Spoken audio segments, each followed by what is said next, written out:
Hello manan. Apang kami is a recycling station. So that cans and bottles mi nga pan i-recycle. Barbarang umanay nga pang gas. Delikado pa. Ito kami the road. Pa left. I know. Traffic. So dito pipila tiko. Pila tilugan nga panagala ti Mike's. Tag-uray tayo lang.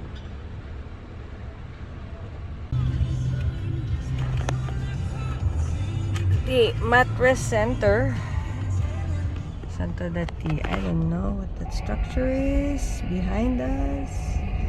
Sa abandoned building. Santo Jai. Oh, insurance. Naka-close mo lang sa. Pasyar pa dito yung mga gururay. So after 10 years, na kami to almost there after 10 years.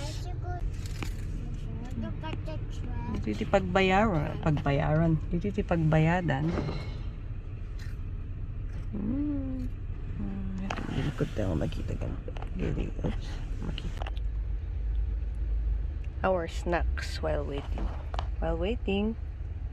Waiting in line. Kabel namin yung bag na nagado.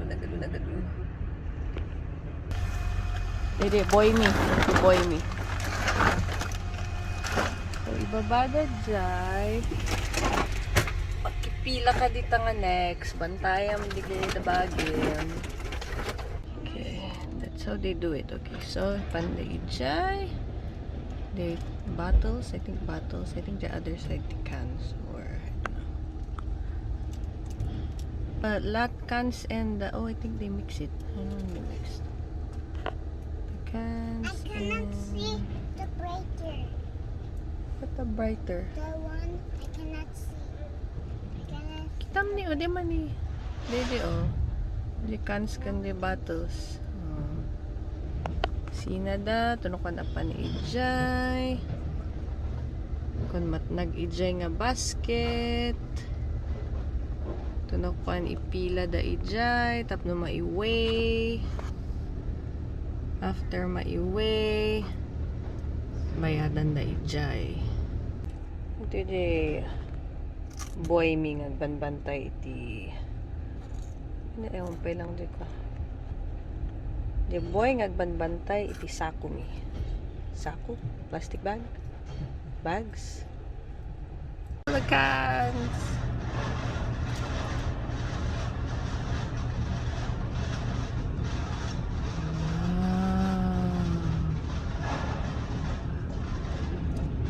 Yeah.